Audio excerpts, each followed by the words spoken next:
Hey, what's up, what's up, what's up, what's up? Gracious good morning to you good people. It's your girl KB. You know what I do, and you know why I do it. I'm going to say this as best I can. If you guys follow me, you know how I have a tendency to say things have more emphasis if you say them grammatically incorrect. You know, you have people's attention when you say stuff grammatically incorrect. So, I am fixing to, fitting to, fixing to, finna. Those are all the different southern pronunciations that I can think of right now. But I'm getting ready to break you off something. And I want you to, there's things that make you go, I want to say about 2 weeks ago, I talked about the delusional kumbayas.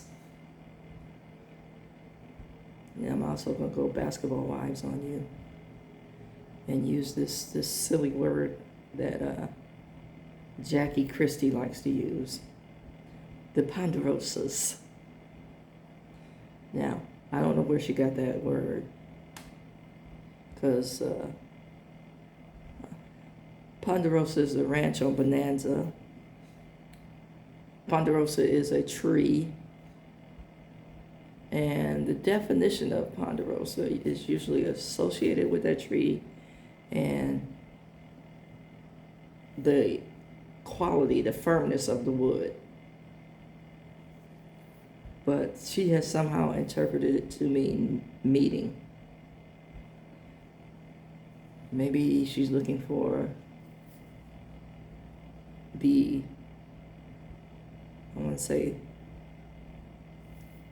the quality of the wood, the solidness, the strength in the wood in these meetings, which leads me back to the kumbaya.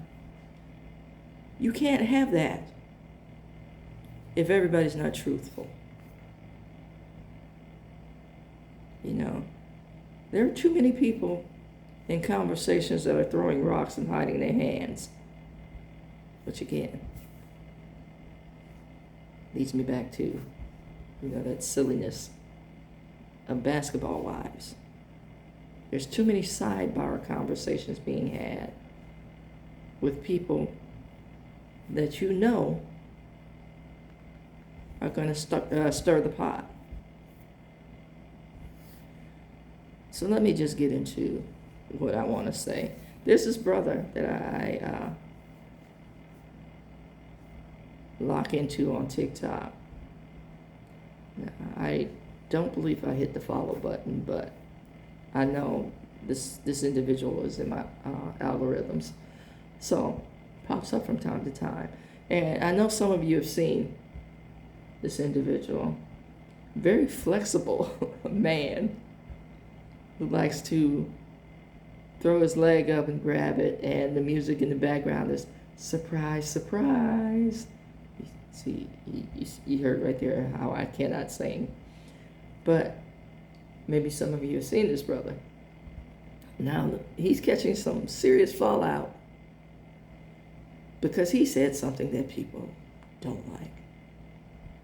And first he was angry, and he talked about he doesn't have to be on TikTok.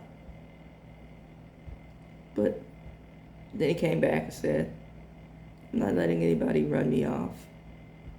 Which leads me to my message. And I shared this, like I said, a couple of weeks back. I was cool with everybody, meaning that I had people following me. Now, mind you, I said then, and I continue to say now, it ain't about the numbers. I'm not monetizing anything, so no harm, no foul for me. I just like having the outlet to talk. It's a blog a visual blog of my daily life, and I call it Real Talk for a Faith Walk. You know, I talk about the struggles of, you know, identifying as a Christian in this oftentimes cold, cruel world. And, you know, my struggles with certain aspects of things that I've learned that I am now dismantling. You know, I talk about, you know, the practice of legalism, which is often interpreted as Christianity. You know, I talk about things that we learned, you know, that are scriptural, that are definitely not, and how we go forth after unlearning and dismantling some things. I talk about radical inclusivity, you know. I talk about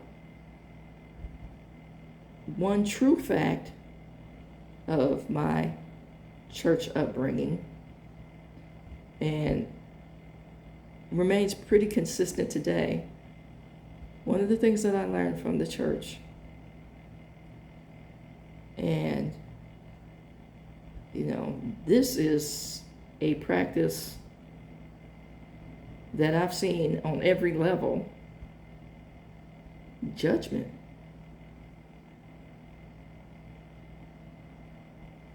Let that sit for a minute. And, you know, and I talk about the old saints a lot because, you know, I've taught to respect my elders. And now I'm of the age to be an elder. You know. So, you know, I talk about statements like, it's holiness or hell. I talk about statements about hell, you know, the people who are really entrenched in legalism, you know, have a list of everything that's going to send you to hell,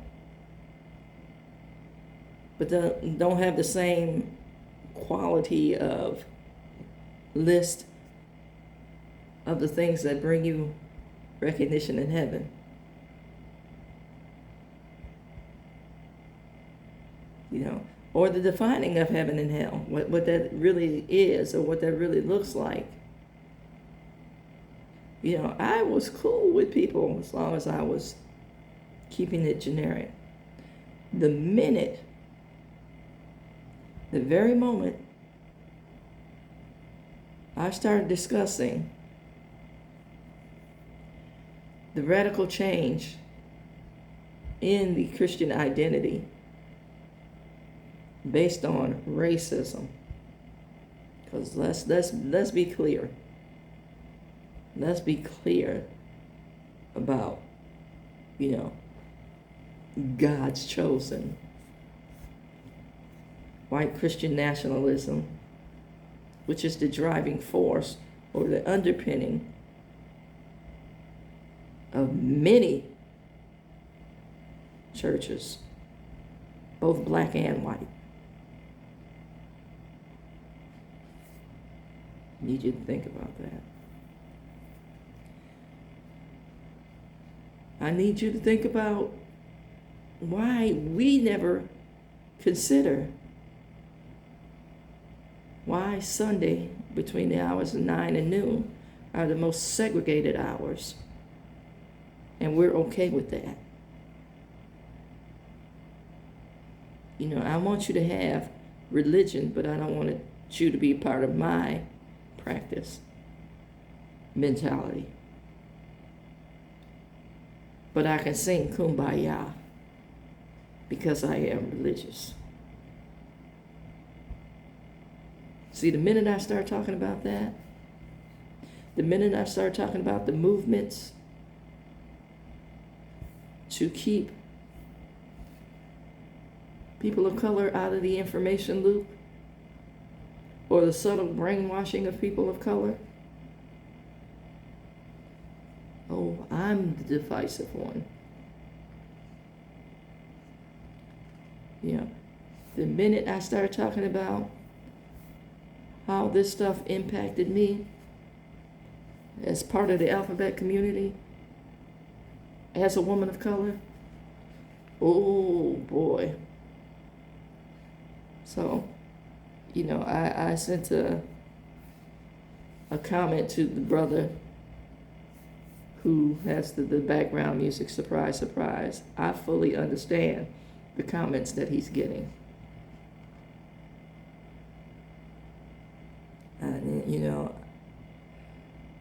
And I'm not afraid of the comments, because I have nothing invested in TikTok.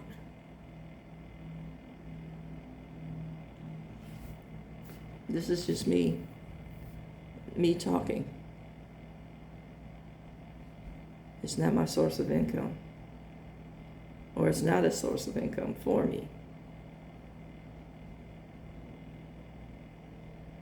So I need to put that out there.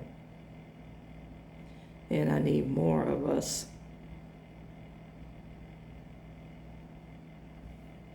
And I mean inclusively, I need more of us to start saying what's wrong.